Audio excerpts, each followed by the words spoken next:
बोले देवादिदेव आदि ब्रह्म प्रथम तीसरे राजनाथ भगवान की, देवादिदेव चैतन्य चमत्कारी चिंतामणि पार्श्वनाथ भगवान की, वर्तमान शासनायक वर्तमान स्वामी की, आचार्य भगवंत कुंद कुंद स्वामी की, आचार्य गुरुवर विभव सागर जी महाराज की, अहिंसामय विश्व धर्म की। प्रिय बंधुओं, चलते हैं द्वादशांग माँ जिनवाणी के श्री चरणों में अपने समस्त क्रियाकलापों को विश्राम देते हुए एकाग्र चित्त होकर के उस दिव्य ध्वनि का रक्षा स्वादन करते हैं, जो दिव्य ध्वनि तीर्थंकर प्रभु महावीर स्वामी ने समूह शरण में प्रदान की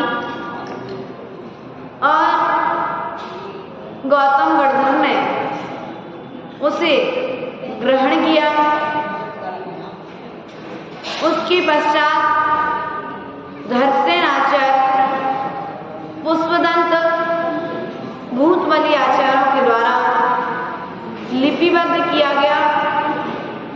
उसी ज्ञान को आगे बढ़ाते हुए आचार्य भगवंत की यह कारिकाएं हम सभी के मध्य में है। कल हम सभी ने जाना था कि संसार में बंध को कौन करता है, अर्थात संसार से कौन बनता है।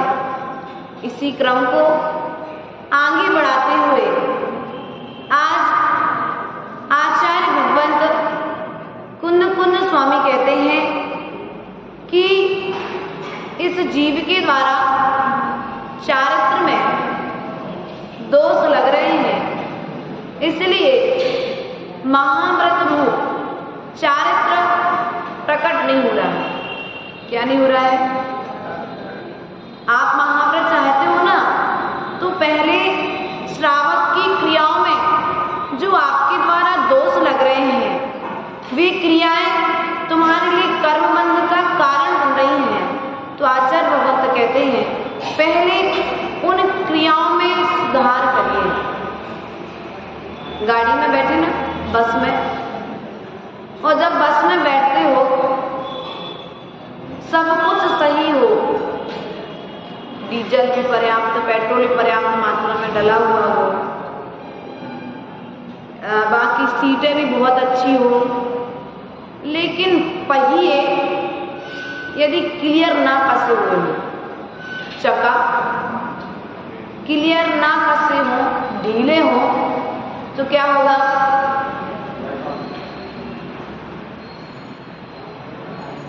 चके यदि अच्छे टाइट ना कसे हुए हो तो फिर क्या होगा? आप मंदिर तक नहीं पहुंच पाएंगे। पहुंच पाएंगे क्या? नहीं पहुंच पाएंगे। उसी प्रकार से यदि हमारे चारित्र में सफलता होगी, क्या? यदि हमारे चारित्र में ढील होगी श्रावक के अनुसार और साधु के अनुसार, तो आचार्य भगवंत कहते हैं वह चारित्र भी तुम्हारे लिए कर्म बंध का कारण बनेगा। आचार्य भगवंत कहते हैं सम्मत दंसण पसरी जान दिनाणी दप्पे जाया सम्मेण सद्धि परिहरदि चरित्र तजे दोषे एतेनि विभावा भवन्ति जीवस्य मोहिरहि यस्य निगुणमाराहन्तो अचिरेण विकम्म परिहरदि संखेज्यमसंखेज्य गुणं च संसारी मेरुमेत्ताडं सम्मत्यमनुचरन्ता करन्ति दुःखक्षयं धीरा। आचार्य भगवंत कहते हैं कि सम्यक दृष्टि मनुष्य दर्शन ज्ञान के द्वारा द्रव्य और उनकी पर्यायों को अच्छी तरह देखता है, जानता है, सम्यक गुण से सहज उनकी श्रद्धा करता है। क्या करता है? जीव को जीव जानना, 6 द्रव्यों को मानना, उनमें श्रद्धा करना, 7 तत्वों को जानना, उनमें श्रद्धा करना और चारित्र संबंधी दोषों को दूर करता है। क्या करता है? सम्यक के बिना चारित्र की सुरक्षा नहीं हो सकती है। हो सकती है क्या? खेत में फसल आ गई, ना फसल आई तो पशुओं से रक्षा करनी है तो आपने बाड़ लगा दी। लगाते कि नहीं लगाते? यदि उस खेत की सुरक्षा के लिए आप बाड़ ना लगाएं, अर्थात लकड़ियों का जो अपनी भाषा में आप क्या बोलते हैं उसे, यदि ना लगाएं, उस बांसों की ताक को ना चारों तरफ से घेरें, तो क्या होगा? पशु पक्षी आकर के उसे खा जाएंगे, अर्थात नुकसान पहुंचाएंगे। एक और काम करते हैं उस खेत की सुरक्षा के लिए, आप एक नकली पुतला मनुष्य की तरह आकृति वाला एक पुतला क्या बिजू का क्या कर देते हैं? एक बिजू का वहां पर खड़ा कर देते हैं, जिससे पशु पक्षी अर्थात पक्षी आकर के उस खेत को नुकसान ना पहुंचाएं। ज्ञानचंद जी, हाँ, इसलिए वो कह रहे हैं अनुभवी हैं आप लोग, आप सभी अनुभवी हैं। जो ज्ञान हमारे पास है वो हम आपको दे देते हैं, जो ज्ञान हमारे पास नहीं है वो हम आपसे ले लेते हैं। तो बिजू का बना देते हैं, वो बिजू का वहां पर खड़ा रहता है, वह लकड़ी के सहारे वहां पर उसे टांग दिया जाता है। पशु पक्षी यह समझते हैं कि मनुष्य खड़ा हुआ है और पक्षी क्या करते हैं?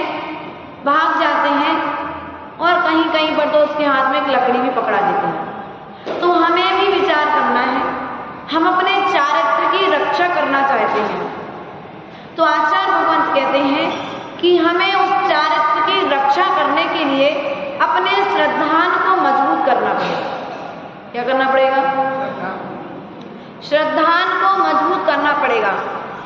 उस खेत की सुरक्षा के लिए आपको जिस प्रकार से बाड़ लगानी पड़ी है, चारों तरफ से लकड़ियों को लगाना पड़ा है, उसी प्रकार से आपके लिए चारित्र की सुरक्षा के लिए ज्ञान में वृद्धि करनी पड़ेगी और चारित्र को दर्शन को मजबूत करना पड़ेगा, अर्थात अपने विश्वास को बढ़ाना पड़ेगा।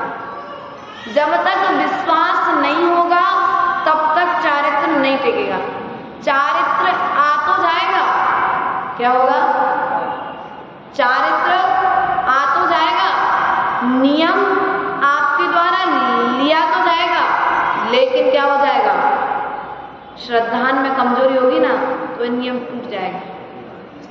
प्रार्थना क्या हो जाएगा, यदि विश्वास नहीं है, अश्रद्धान है अभी, तो क्या होगा, लिया हुआ नियम भी टूट जाएगा।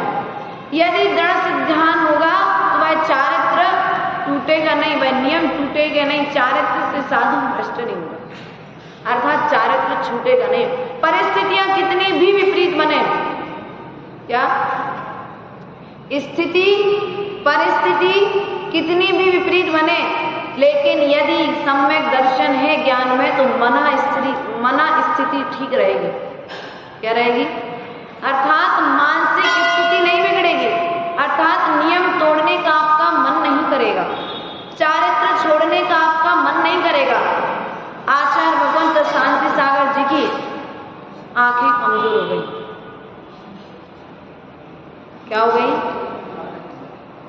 रोशनी कम हो गई आंखों की, उन्हें 4 हाथ भूमि दिखना कम हो गया। मजबूती थी, वैराग्य प्रबल था, ज्ञान मजबूत था, तो क्या किया, इधर उधर का कोई ना उपाय कराते हुए हम संलेखना और समाधि ग्रहण करेंगे। क्या करेंगे, सम्यक प्रकार से हम अपने जीवन का समापन करेंगे। जिन्होंने बचपन से लेकर के उम्र के अंतिम समय तक संयम का पालन किया है, वह अंतिम समय में छूट जाए क्या, नहीं छूटूंगा। मरना श्रेष्ठ है नियम तोड़ने की अपेक्षा। क्या, नियम लेकर के नियम तोड़ने की अपेक्षा जीवन का समापन करना, अर्थात समाधि के द्वारा, किसके द्वारा, समाधि के द्वारा जीवन का समापन करना श्रेष्ठ है। समता परिणामों के साथ समापन करना श्रेष्ठ है। इसलिए प्रिय बंधु, उस सियाल ने रात्रि भोजन का त्याग कर दिया, जीवन का समापन करना उसने श्रेष्ठ माना, उसने नियम को तोड़ना श्रेष्ठ नहीं माना। लेकिन हमारे सामने स्थिति क्या है, हम बड़ा चारित्र नहीं ले पा रहे, हम बड़े बड़े नियमों का पालन नहीं कर पा रहे। इस बात का खेद नहीं है, लेकिन आप छोटे नियम लेकर के उनको तोड़ रहे हैं, इस बात के लिए आचार्य भगवंत मना कर रहे हैं। क्या कर रहे हैं, आचार्य भगवंत इस बात के लिए मना कर रहे हैं कि भैया बड़ा नियम लेकर उसे मत तोड़ो, छोटा नियम लेकर उसे मत तोड़ो। अगर तोड़ते हो तो कभी जीवन में महाव्रत को धारण नहीं कर पाओगे। यदि वास्तविकता में आप चारित्र का पालन चाहते हैं, चारित्र की महिमा को जानते हैं, तो आप जीवन में नियम को लेकर के नहीं तोड़ेंगे। चारित्र का पालन कैसे होगा, छोटे छोटे प्रमाद के त्याग से बड़े प्रमाद का त्याग होता है। भैया छोटी छोटी प्रवृत्ति से बड़े बड़ी क्रियाओं का, बड़े बड़े पापों का, बड़े बड़े दोषों से बचा जा सकता है। विचार करना है हमारे लिए कि हमारी दृष्टि और हमारा ज्ञान किस ओर जा रहा है। इसी क्रम में आचार्य भगवंत कहते हैं, सम्यक दर्शन ज्ञान और चारित्र परिणाम मोह रहित जीवों के होते हैं। निज गुण की आराधना करने वाला पुरुष अल्पकाल में कर्मों का क्षय करता है। क्या, सम्यक दर्शन, सम्यक ज्ञान और सम्यक चारित्र किसको होता है, जो मोह से रहित होता है। किससे रहित होता है, जो मोह से रहित होता है उस जीव के सम्यक दर्शन ज्ञान और चारित्र होता है। जो मोह से रहित नहीं है उसके दर्शन ज्ञान और चारित्र भी नहीं होता है। अब आपके पास में अभी आपको श्रद्धान मजबूत नहीं है, अभी आपके ज्ञान में वृद्धि नहीं हो रही है, आप चारित्र लेने का भाव है लेकिन फिर भी चारित्र नहीं ले पा रहे हैं। इसका कारण है कहीं ना कहीं अभी मोह अंदर में लगा हुआ है कि नहीं है। मोह है, कभी पत्नी का बहाना, कभी बच्चों का बहाना, कभी बहुओं का बहाना, तो भैया वो पानी भर के नहीं देंगी तो तो हम प्रतिमाओं का पालन कैसे कर लेंगे? तुम प्रतिमाओं का पालन तो करो। दोष पर को देना बंद करो, ऐसा हमारा कहने का तात्पर्य है आप सबसे। क्या? पर को दोष देना हम जब बंद करेंगे तब चारित्र आएगा, क्योंकि दूसरों के गुणों को निहारना भी चारित्र के अंतर्गत आता है। सम्यक दृष्टि का लक्षण है दूसरों के गुणों को देख पाना, और गुणों को देखने के लिए आंखों की जरूरत नहीं होती है, अंतरंग के भावों की जरूरत होती है। इन आंखों से तो सब कुछ देखा जा सकता है, लेकिन अंतरंग के वैराग भावों से, जिनवाणी की आंखों से दूसरों के गुणों को देखा जा सकता है। इसलिए प्रयास और पुरुषार्थ करिए, आप मोह का त्याग करिए। शरीर से मोह है, आप नियम ले लीजिए। कोई माई के लाल में ताकत नहीं कि आपका नियम तोड़ दे या तोड़वा दे। और फिर रमेश चंद जी का हो नहीं सकता। रमेश चंद जी का नियम तो कोई तोड़वा ही नहीं सकता यदि एक बार ही ले लेते। इतने मजबूत हैं अपने गुणों में, अपने व्रतों में। नियम तोड़ नहीं सकते, लेकिन नियम लेंगे जब तो टूटेगा। वही तो हम कह रहे हैं अजय भैया, वही बात कह रहे हैं हम कि यदि ये नियम लेंगे तो तोड़ेंगे नहीं, लेकिन लेंगे जब।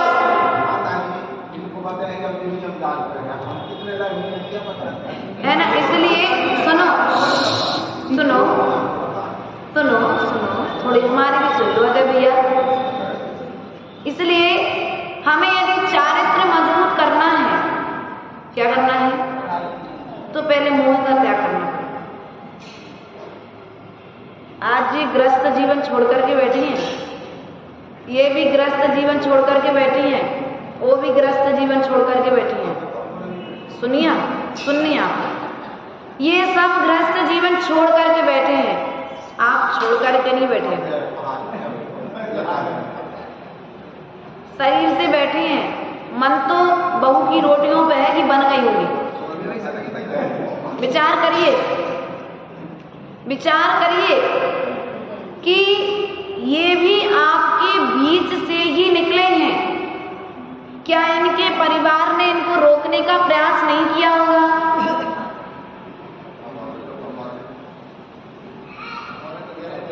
इनके परिवार ने, इनकी समाज ने इनको रोकने का प्रयास नहीं किया होगा क्या? लेकिन फिर भी आ गए मोक्ष मार्ग पर। कारण अंदर में मोह नहीं था और बाहर में मजबूती थी। अंदर में भी मजबूत थे और बाहर में भी मजबूत थे। हर समस्या का समाधान निकलता है प्रदीप भैया, हर समस्या का समाधान है। समाधान ढूंढने वाला चाहिए, बस। क्या करने वाला चाहिए रमेश चंद जी? समाधान ढूंढने वाला चाहिए। अगर समस्या है तो समाधान है। आप अच्छे नियमों को लेने के लिए पूछते हैं, आप व्रतों को धारण करने के लिए पूरे खानदान से, परिवार से पूछते हैं, दान करने के लिए परिवार से पूछते हैं, लेकिन जुआ खेलने के लिए, पाप की क्रियाओं के लिए, अस्पताल में कोई जाके भर्ती हो जाए तो पहले भैया हम सबसे पूछ लेंगे, फिर उसके बाद में अस्पताल की फीस देंगे। ऐसा करते क्या विजय कुमार जी? क्या करते आप? यदि आपसे कहा जाए कि आपको मंदिर में ये बोली लेना है तो आप क्या कहेंगे? भैया घर में सबसे पूछ लें तो फिर बताएं, यही कहेंगे ना, है ना? अपने ऊपर नहीं लेना, सार्वजनिक। तो आचार्य भगवंत कहते हैं धार्मिक क्रियाओं में तो आप जन बच्चे तक से पूछ रहे हैं, लेकिन जब कोई बंदा, कोई आपके घर से कोई बच्चा, कोई बूढ़ा अस्पताल में जाकर के भर्ती होता है, आप किससे पूछने जाते हैं?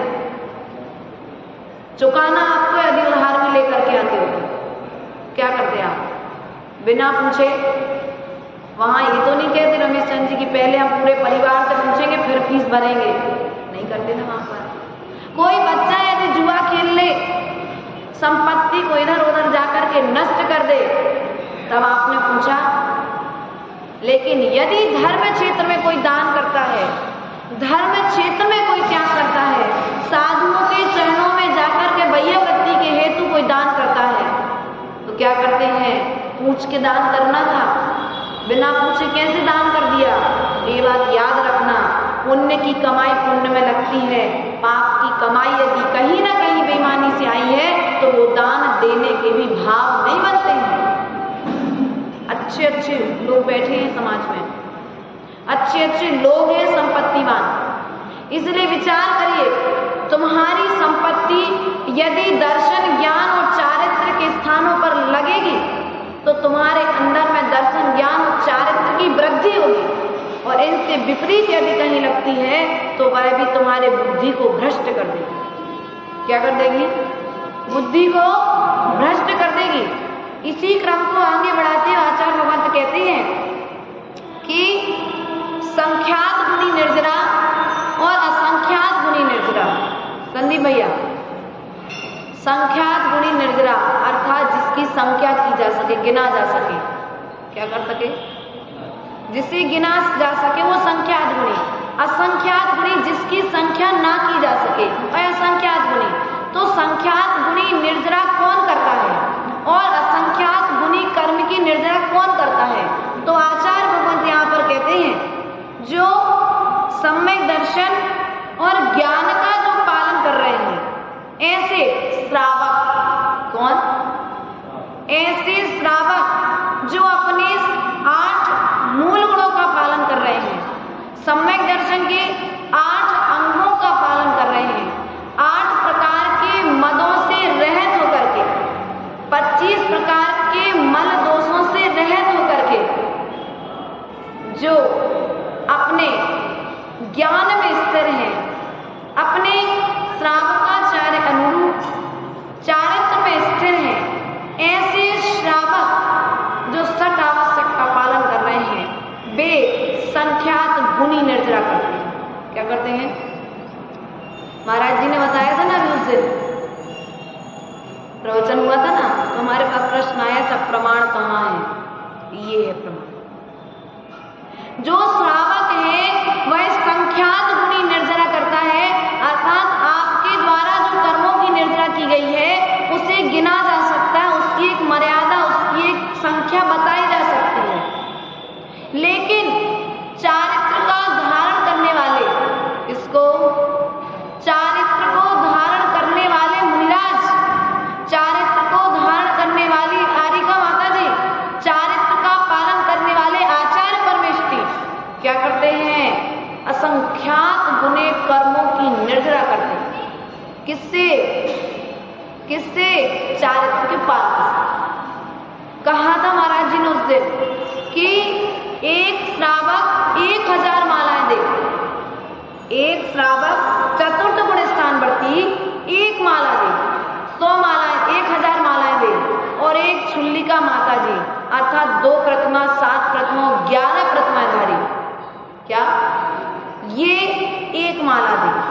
1000 माला और 1 माला, जितनी कर्म की निर्जरा 1000 माला करके करोगी उतनी कर्म की निर्जरा छुल्लिका माता जी 1 माला करके करेंगी। बात समझ में आ गई? अब छुल्लिका माता जी 1000 माला करेंगी और आरिका माता जी 1 माला करेंगी, तो उनके असंख्यात गुणे कर्म की निर्जरा। आरिका माता जी 1000 माला करेंगी और मुनिराज 1 माला करेंगे, असंख्यात गुणे कर्मों की निर्जरा। मुनिराज 1 माला करेंगे, मुनिराज 1000 माला करेंगे और उपाध्याय परमेष्टि 1 माला करेंगे, बराबर। उपाध्याय परमेष्टि 1000 माला करेंगे और आचार्य परमेष्टि 1 माला करेंगे। फल विचार, प्रमाण मिल गया हमें, हम प्रमाण की खोज में थे, हमारे पास बात आई थी माता जी प्रमाण है क्या? हमने कहा हम खोज करके प्रयास और पुरुषार्थ करेंगे। वो कुंद स्वामी के चरणों में जब बैठे तो उन्होंने प्रमाण भी दे दिया, पूछा तो प्रमाण मिला और नहीं पूछे तो प्रमाण भी।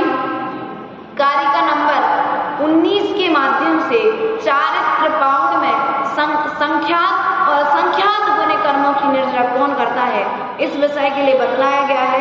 हमें यह विचार करना है प्रतिपल। हम जिनवाणी को नहीं सुन पा रहे। क्या? जिनवाणी को सुनने वाला जितने कर्मों की निर्जरा करता है, उससे असंख्यात गुने कर्म की निर्जरा जिनवाणी का आचरण करने वाला करता है। क्या बात समझ में आई? क्या कहा? नींद आ रही? समय कर रहे तो थोड़ा सा बोलो, हाँ या ना, कोई तो उत्तर दो थोड़ा सा। क्या कहा रश्मि? जिनवाणी को सुनने वाला संख्यात गुने कर्म की निर्जरा करता है, लेकिन जिनवाणी का आचरण करने वाले असंख्यात गुने कर्म की निर्जरा करते हैं। इसलिए हम आपसे इतना कहना चाहेंगे, आप बड़े बड़े रूप में नहीं कर सकते तो छोटे छोटे नियमों को तो धारण कर लो। माता जी परिग्रह परिवार आदि जो व्रत बता रही हैं, नियम आपको दे रही हैं, आप उन नियमों को तो धारण कर लो।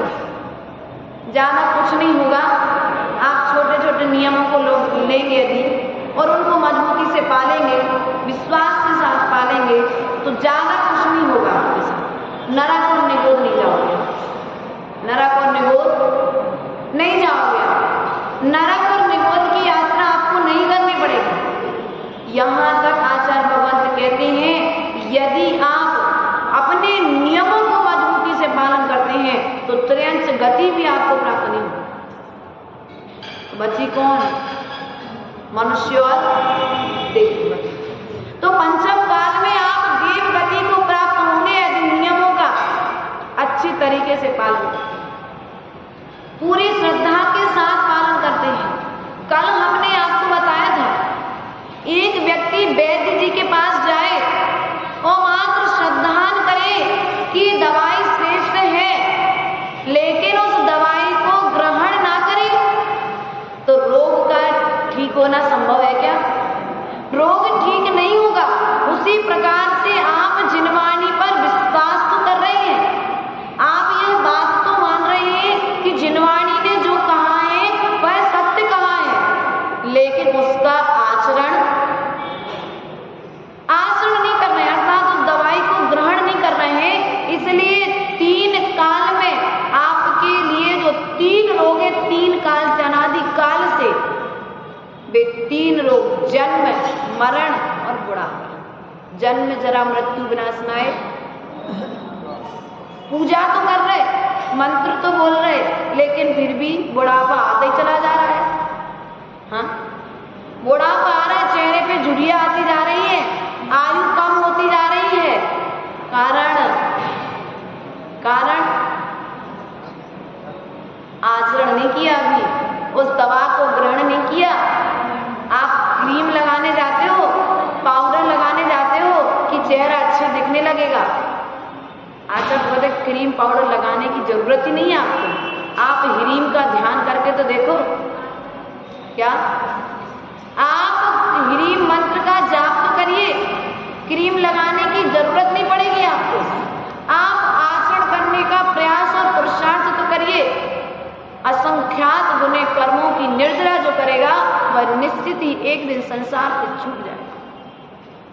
इन सब क्रियाओं के मध्य में हमें विवेक रखना आवश्यक है। क्या करना आवश्यक है? विवेक होना आवश्यक है। हमारे पास विवेक की कमी है। किसकी कमी है?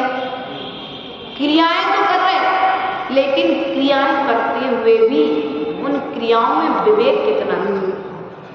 हमारे पास पूर्व में प्रश्न आया था कि माता जी बड़े बाबा का अभिषेक किया था और अभिषेक करते समय गंधोदक बहुत सारा नीचे गिरा था और उस गंधोदक पर हमारे पांव पड़े थे, तो पाप है क्या? तो ये तो सीधी सी बात है। जिनेंद्र भगवान के चरणों से आई हुई रज, मस्तक से निकला हुआ जल यदि हमारे चरणों में जाता है या उस पर हमारा पांव पड़ता है तो कर्म बंध का ही कारण है। क्या है? कर्म बंध का ही कारण है।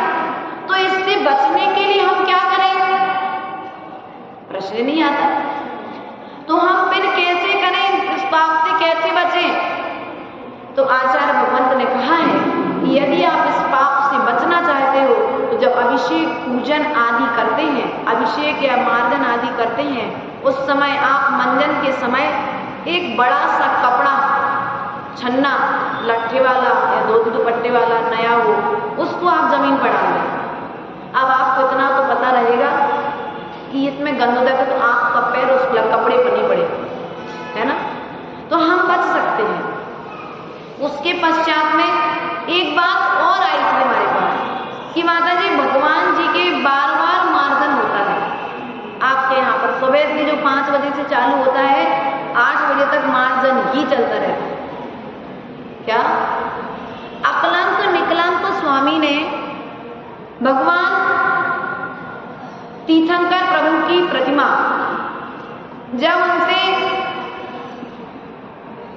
परीक्षा ली गई कि इस विद्यालय में कोई जैन तो नहीं है, यदि कोई जैन होगा तो वह उस प्रतिमा को नहीं नापेगा, तो उन्होंने उस समय उस प्रतिमा के ऊपर में एक छोटा सा कपड़ा धागा डाल करके उस प्रतिमा को सरागता प्रदान की और प्रदान करने के पश्चात में वे नाप गए। यदि एक धागा भी प्रतिमा के ऊपर में रह जाता है तो वह प्रतिमा सरागी हो जाती है, अर्थात विकराग उसकी। इसलिए हम बार बार देखते हैं और ये विचार करते हैं, आपका अभिषेक करने का नियम है, आपका पूजन करने का नियम है, बहुत अच्छी बात है, लेकिन इन्हीं क्रियाओं में थोड़ा सा विवेक रखने की आवश्यकता है।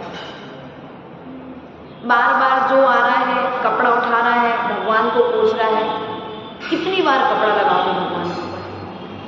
एक प्रतिमा का मार्जन कर लिया, 2 प्रतिमा का मार्जन कर लिया, उसके पश्चात भगवान के पांव पर सिर रख रहे हैं।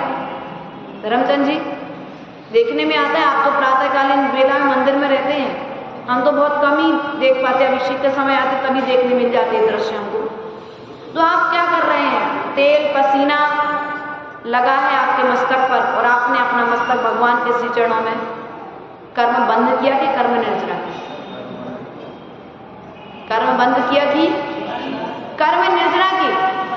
आप चारित्र कर रहे हैं, चारित्र का पालन कर रहे हैं, लेकिन फिर भी आप सब कुछ करते हुए कर्म का बंद कर रहे हैं, क्योंकि विवेक से शून्य होकर के क्रिया करते हैं। अब उसके पश्चात में हमें स्वयं अपनी क्रियाओं को सुधारना पड़ेगा। इस बात को हम पूर्व में भी आपसे कह चुके हैं कि धोती दुपट्टे हम आते हैं, अभी 2-3 दिन से हमारे पास ऐसी रोज खबर आ रही है कि माली भैया 10 जोड़ी डालते हैं और 15 लोग कपड़े पहन करके आते हैं, वो तो 5 जोड़ी कपड़े कहाँ से आते हैं?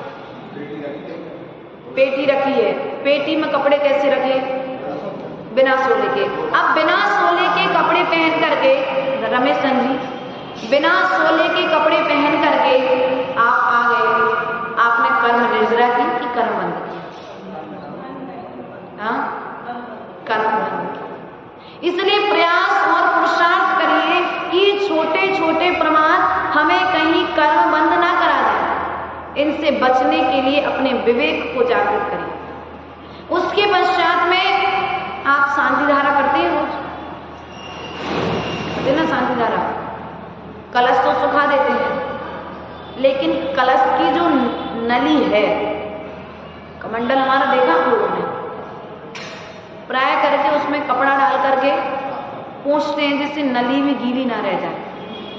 आप इस तरह की झाड़ी का उपयोग करें मंदिर में, जैसा कि वो झाड़ी से जल तो जाए लेकिन वो नली गीली नहीं रह जाए। अभी भी कुछ नहीं बिगड़ा है। उस चांदी को उतना निकाल करके वहीं से दूसरी एक सूपे की आकृति वाला, जैसे पक्षियों की चोंच रहती है उस तरह की आकृति वाली आप झाड़ी बनवा सकते हैं, जो साफ हो जाए, उसमें कोई जीव जंतु ना जाए। आपने तो सुबह आए रखा था, कोई मकड़ी का कीड़ा घुस जाए, उसमें मकड़ी चली जाए, कोई जीव जंतु चला जाए छोटा सूक्ष्म, और आपने गर्म पानी डाल दिया, क्या होगा? एक दिन की बात है, यहीं पर कमंडल देखा आपको, सूखने रखा था, इतना बड़ा कमंडल सूखने रखा था, आराम से उठाया जल भरने के लिए। पहले आचार्य गुरुदेव ने बताया था कि जब भी कमंडल भरो एक बार फूंक लगा लेना, उसमें फूंक लेना कि कोई कीड़ा तो नहीं है। उठाया, देखा छिपकली थी। क्या इतनी बड़ी छिपकली उस कमंडल के अंदर में। अब छिपकली तो चली गई। मैंने कहा भैया आप लोग निकाल दो। वो कमंडल ऊपर धर्मशाला से नीचे मंदिर में आया, सबने देखा लेकिन किसी को छिपकली नहीं दिखी। मैंने कहा नहीं छिपकली तो थी। बोले नहीं छिपकली निकल गई। बल्कि हमसे यहाँ तक झूठ तक बोल दिया कि छिपकली निकाली किसी ने नहीं। उसके पश्चात में एक श्रावक श्रेष्ठी आए। मैंने कहा भैया पानी ले आओ। वो कुनकुना पानी मंदिर से भर के ले गए, ढक्कन बंद। पानी भरने के बाद ढक्कन बंद। जैसे मैंने कहा नहीं भैया छिपकली थी तुमने निकाली? तो बोले नहीं माता जी छिपकली थी नहीं, निकल गई थी। तो ढक्कन जैसे खोला तो ढक्कन के ऊपर पानी के ऊपर छिपकली बाहर निकलने के लिए आप थे उस समय सामने। छिपकली उछल करके पानी, जैसे पानी भरा तो छिपकली ऊपर आ गई और तैर करके बाहर निकल गई तत्काल। तो कहने का तात्पर्य ये है, आप घर में भी बर्तन यूज करते हो, रात भर के लिए टिका के कहीं रख देते हो, बाल्टी करते हो, आदि आदि बहुत सारे पात्र यूज करते हो। एक बार उन पात्रों को कपड़े से पोंछ लीजिए। क्या करिए? कपड़े से। आपके बीमारियां हो रही, जलोदर जैसी बीमारियां हो रही मनुष्य को, कैंसर जैसी बीमारियां हो रही, कुष्ठ रोग जैसे सफेद सफेद दाग हो रहे। कारण स्पष्ट बताया है, मकड़ी, जुआ आदि ऐसे छोटे छोटे कीट यदि शरीर में चला जाए तो ये बृहद बीमारियां जन्म लेती हैं। इसलिए प्रयास और पुरुषार्थ करिए। आप संख्यात गुणे कर्म की निर्जरा करना चाहते हैं ना, क्रिया करते हुए भी संख्यात गुणे कर्म की निर्जरा करना चाहते हैं, तो आप इन क्रियाओं को करते ही थोड़ा सा विवेक लगा लीजिए। क्या कर लीजिए? विवेक लगा लीजिए। जल भरने के पूर्व में आप एक बार छन्ना तो देख लीजिए, मंदिर का छन्ना, अंगोछियां कैसी धुल रही। एक बार प्रयास और पुरुषार्थ करिए देखने का कि जिनसे आप भगवान जिनेंद्र देव का मार्जन कर रहे हैं उसमें कहीं बदबू तो नहीं आने लगी, उसमें कहीं बार बार पोंछने से बर्तन की चावल की माड़ तो नहीं चिपक गई। आप कर्म का बंध कर रहे हैं, आप कर्म की निर्जरा कम बंध ज्यादा हो रहा है। इसलिए इन क्रियाओं को करते हुए भी आपको विवेक को जागृत करना पड़ेगा, क्योंकि आपको चारित्र का पालन करना है। यहाँ पर चारित्र की कारिका से अपना प्रारंभ हुआ है आज, और चारित्र पावड़ यहाँ पर पड़ रहे हैं। तो हमें अपना प्रयास और पुरुषार्थ करना पड़ेगा। अभिषेक करते समय, भगवान का परिमार्जन करते समय भगवान के ऊपर बार बार अंगोछी ना लगाएं। उनके चरणों में आप मस्तक ना टेकें। आप एक बार हाथ देख लीजिए, धुले हैं कि बिना धुले? क्या हाथ धुले हैं कि बिना धुले हैं? आप भोजन करोगे तो अच्छे साफ करके आते हो हाथ, लेकिन भगवान के छूने के पहले हाथ धो लेते हो। कितने से पानी में? चुरू भरे में। जब अच्छे से एक बार मीड़ करके हाथ धो तो आप उस पानी को स्वयं नहीं दे पाओ, इतना गंदा। साधु को आप आहार दे रहे हैं। प्रदीप भैया, एक बात आई थी हमारे पास, माता जी श्रावक तो अभक्ष खाते हैं, अभक्ष अर्थात ना खाने योग्य भोजन करते हैं तो बीमार हो जाते हैं। लेकिन साधु बीमार क्यों होता है? साधु तो शुद्ध भोजन करता है, तो बीमार क्यों होता है? हम चौके में पहुंचे, भैया पानी रही हो, इतना सा चुल्लू भर पानी लिया, हाथ का पूछ लिया। क्या हुआ? साधु तो बेसन से हाथ धो रहा है, अच्छे से बार बार देख रहा है कहीं रह तो नहीं गया किसी प्रकार की कोई चीज मैल, लेकिन आप चुल्लू भरे पानी से धोए। अब तुम्हारे हाथ पता नहीं कहाँ कहाँ के थे, कभी मूठ खुजाली थी तो कभी कमर खुजाली थी, कभी पाँव में भी लगा लिए थे हाथ, कभी पसीना भी पोंछ लिया था, और उन्हीं हाथों से कुछ नहीं है माता जी, हमने तो धो ले हाथ। और हाथ क्या होगा? साधु बीमार होगा कि साधु स्वस्थ होगा? है? यदि आप चाहते हैं कि साधु स्वस्थ रहे, आपके असंख्यात गुणे कर्मों की निर्जरा, किसकी निर्जरा हो? कर्मों की निर्जरा हो, क्रिया करते हुए भी कर्म का बंध ना हो, तो आप इस प्रकार के पाप क्रियाएं जो आपके द्वारा की जा रही हैं विवेक की कमी के कारण, तो आप प्रयास और पुरुषार्थ करें कि छोटी छोटी क्रियाओं में विवेक को जागृत करें। किसको जागृत करें? किसी विवेक को जगाने नहीं जाना है, अपने ज्ञान चक्षुओं को खोलना है। आपका ज्ञान, आपका विवेक आपके असंख्यात गुने कर्मों की निर्जरा करेगा। इन्हीं भावनाओं के साथ में